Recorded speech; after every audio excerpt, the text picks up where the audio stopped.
Velkommen alle sammen, that time of year again, Yule. I've done a bunch of videos where I've touched on this, but this is going to be the first video where I really take a deep dive on the sources, because as usual, there's just a whole lot of lies out there online.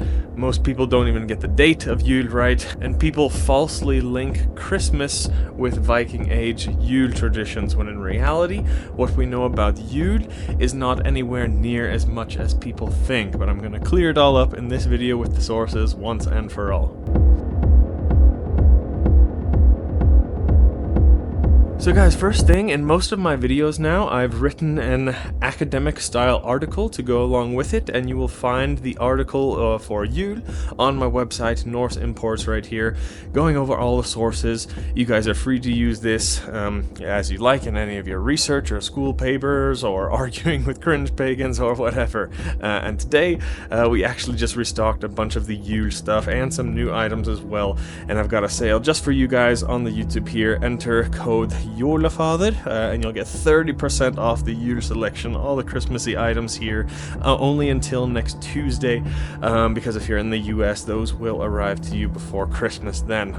But the more important announcement, you guys can find the info from this video and the quotes and images on our Instagram and our Facebook. Links to all of that will be below. The only reason I'm putting in all this extra work, guys, I hate posting, I hate being on social media in general, but I hate uneducated people making up lies about our religion even more. So if you guys ever find yourself on social media arguing with the army of Facebook pagans making up lies and using their feelings to invent history, you can just forward them the relevant quotes that you see here. I'm posting almost every day there on all kinds of subjects, and the Yule quotes should already be up, most of them. This is how we get rid of the cringe pagans, by educating them so they aren't cringe pagans anymore. So we've got YouTube taken care of. We've changed pagan content on YouTube forever. Instagram and Facebook, we're coming for them soon. Only thing that's going to be left is the cringe pagan headquarters on Reddit, but that's a battle for another day. So anyway, on to Yule. First, we're going to speak about the etymology. And I'm going over here basically all the Norse sources telling over the Viking Age, and that may get people to think that Yule was a purely Norse pagan tradition, but looking at parallel words attested in related languages, we see pretty quickly that it was in all likelihood a holiday celebrated by all of us Germanic peoples. So some of the oldest records of this word come from Old English, actually, dating as early as the 7th century, in written text that you will see in a minute. All of these words are here, but we see it even earlier in the Old Gothic language as Yules, the Goths being a Germanic people who migrated and set up a kingdom in the east of Europe, and they had a calendar we still have preserved from the 5th century, and it appears that the month name Fruma Yules, like there. So this month and holy time of year in the midwinter must be at least 1500 years old. All of these words are thought to be derived from the Proto-Germanic Jevla, simply meaning like festivity or celebration. The Proto-Germanic language goes back more than 2,000 years, so this word could be as old or older than that. And there are some even possibly earlier Proto-Indo-European parallels, but those are debated, so I'm not going to go over those in this video. So it's not just that Yule is a Norse or Scandinavian thing, it is absolutely native Germanic. It's just that the Norse had the best preserved records of it, but it could very well have been that this time of year was one that we all celebrated. That being said, on to the Norse sources. Actually, I'll maybe go over one Anglo Saxon source first. Bede, as you see here, in the 8th century. An English historian wrote that the Anglo Saxon calendar included the months Geola or Yuli, corresponding to either modern December or more likely December and January, as you see here. And again, here is a copy of the even older Gothic calendar in this source with the month name Fruma Jules. Then we can get on to the Norse sources. We just had to make note of those too. The most important Norse source comes in Heimskringla, This is probably the second most important, but it is the first one in our chronology. Um, Odin established a law with the three major blots when they should be held. It doesn't say Yule here, but it says the midwinter, which we know, confirmed by other sources, that it refers to Yule. And here it says that there should be a sacrifice for a good crop. So probably a sacrifice to Freyr here, which is also told in another source that I'll go into in a minute. Another story, cool one from Ynglinga Saga, at the midwinter festivities. Two princes, both about 6 years old, were playing some kind of battle strategy game. So you can say that children were definitely included, and games were present at the oldest Yule events as well. But also, one child was shamed because he was not as strong as the other boy.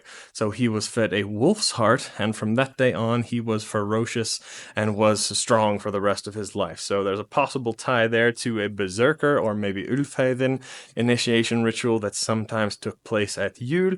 And of course, the feast took place, but that's a given. In all the sources, there's basically a feast taking place. Next source is the most important one. That is in Håkon the Good's saga, telling us when Yule was practiced. And as you can see here, in an attempt to convert the pagans, King Håkon moved Yule from the midwinter pagan day to the birth of Jesus, the same time Christian people held it. So just beware that Christians in the Middle Ages very often celebrated the birth of Jesus on the solstice, not the 25th like we do today, but exact dates aren't given, so we can't know for sure. The top scholar today in the pagan calendars in the north of Europe, Andreas Neuberg, he dates Yule to the first full moon after the new moon, after the solstice. So it would be the full moon in January. The Primstav also shows this according to his interpretation. So that would make it mid-January time, and that also makes sense. 3 moons after the start of winter.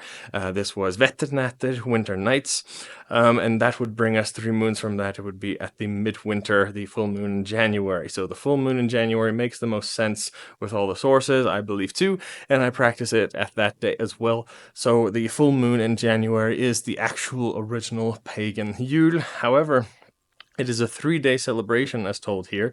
So it starts with a sacrifice on the full moon, and that is the exact day of Yule, and then the celebration goes on for 2 more days after that. Also, a fun little story in Håkon the Good saga on the first day of Yule, because remember, Yule was 3 days.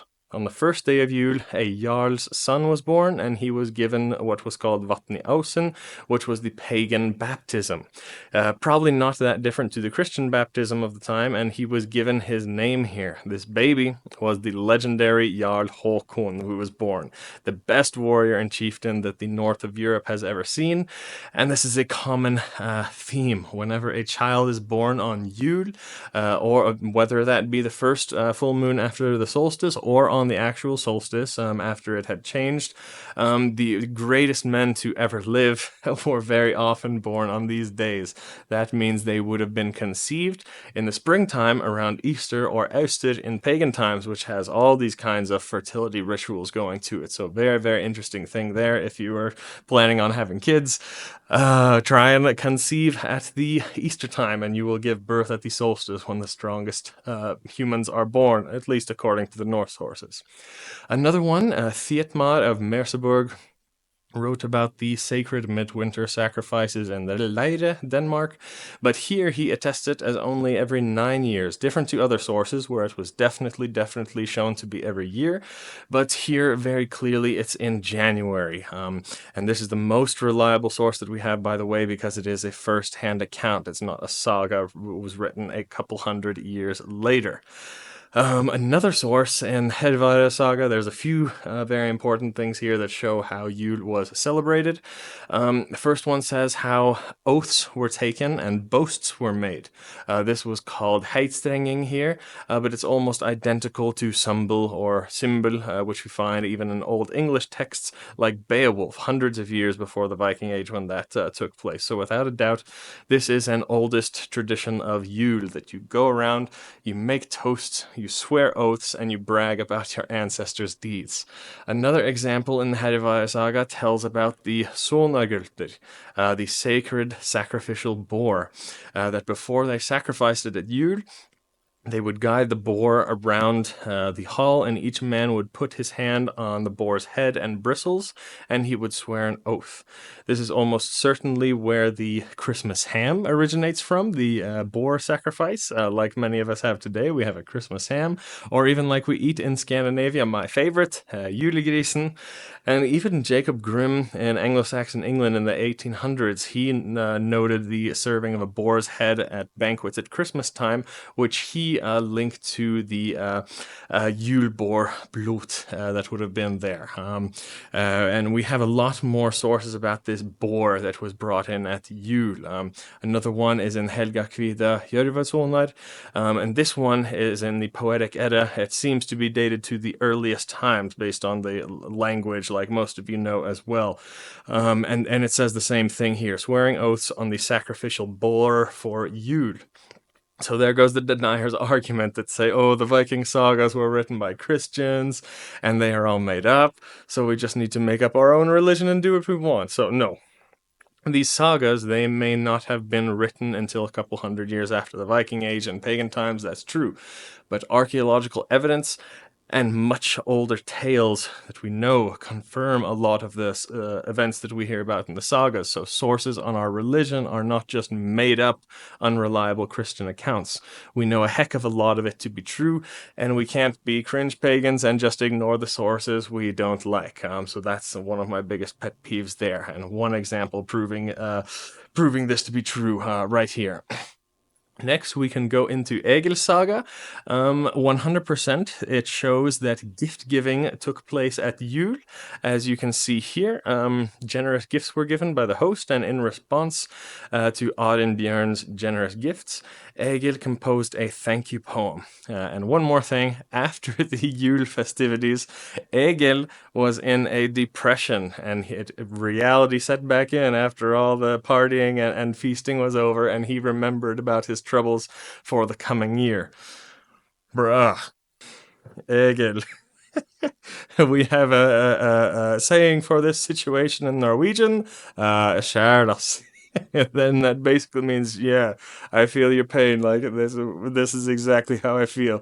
It's like the come down after a rave. It turns out, Egil, just like Egil, was a bit depressed after the Yule festivities. It's in our genetic memories to be a little down in the dumps after Yule. I know I am. I'm depressed at least until March time. So that's just a funny little thing there. And another one in the saga of Saint Olav. They account plenty of gift giving at Yule. Next source, this one is a bit too long to put up on the screen. But it goes from chapters 32 to 35, and it deals with some supernatural events, actually. A man named Glamr was a strong man hired by a Christian farmer to watch after his livestock. Glamr was pagan in all likelihood because he refused Christian Yule traditions. One of them was fasting at this time, which was Christian but was not pagan. On Yule, Glamr disappeared and his body was found the next morning after he had been in a fight. It appears a deadly fight, and they buried him, and after that his spirit haunted the area as a draugur immediately after. Grettir came and engaged in a fight with this undead zombie-like draugur, and he chops his head off, and that ends the haunting. That's the scene that you saw in Northman. That was based on this saga. Yule season in Grettir's saga is pretty interesting there because it's depicted as a time when the veil between the natural world, our world, and the supernatural world becomes thinner, exactly like happens at the Vetternatter, or its parallels like Halloween, Samhain, Dia de los Muertos in the fall time, but possibly also Yule time in the midwinter was a time for paranormal activities and that thinning veil. Also, it was a good time for Årsgang. In the Scandinavian folk tradition, this is a bit later on in time, the yearly walk. Årsgang was supposed to be done at Christmas or New Year in order to get insights, see the spirits, get prophecy for the coming year, as was believed then. Another one that tells us a lot about it, this is expressed in a few sagas, but most clearly is expressed in Unveiling saga, peace. there was not supposed to be any fighting around the Yule festivities. So in this saga, there is about 50 mentions of Yule, most of them just referring to it as like a marker for the midwinter and a great feast. However, in here, there are many quotes displaying the idea that no fighting should be done during Yule for the 3 days. Even though there was a ton of fighting around Yule, could have been a week after, 2 weeks after, whatever, even a day after, they were waiting for Yule to finish. But they did not want to do it during Yule, and sometimes they even tried to make a peace during Yule. So no fighting at all. I've actually turned fights down at this time of year because I follow this tradition as well. Either if it's in the 3 days around Yule, or any time around of it, because I don't want to even be doing any training for fighting around Yule either. You really shouldn't even be working around Yule, because in Magnus the Blind's saga, as told here, no working for 3 days or nights. However, this is quite a late saga, sometime after Norway was fully Christian, but whatever. I'd still like to take 3 days off. You guys let me know. This is even shown in a darker saga, this peace around Yule time, or at least no killing. Halfdan the Black caught a Finn wizard who had stolen all the food at Yule, and he captured him and had him tortured. But he wouldn't even kill him, even after he ruined the whole party. He just kept him chained up. And Halfdan's son was Harald Fairhair, the young Harald Fairhair. He helped the wizard escape. The wizard used magic to have King Halfdan killed by falling through the ice, and this is how young Harald Fairhair became king when he was only a boy. So that's another example of this kind of paranormal, supernatural activity, the wizards and magic and all the food disappearing, that they couldn't get to the bottom of it. But also, as you can see, no violence as well. So there was a whole lot that was similar to the Norse and Germanic Yule, to our modern day Christmas and the festivities around it, but a lot of it we just don't have traces of. I wish we did. Things like the Christmas tree, wreaths, Santa and reindeer, and all these other types of things. They're not mentioned anywhere in the Norse sources, super clearly at least. However, if we look into the symbolism of the Norse myths and the later on folk traditions, definitely, and we can see that they probably have pagan origin, and especially if we look into the solstice traditions as well, that we find later on in the north of Europe, in more later centuries, especially in neighbor cultures like the Sami. It paints a complete picture of almost all the traditions we celebrate around Christmas, but that is a topic for another day. But that's all for today. Hope you guys enjoyed. God jul, och vi ses nästa gång.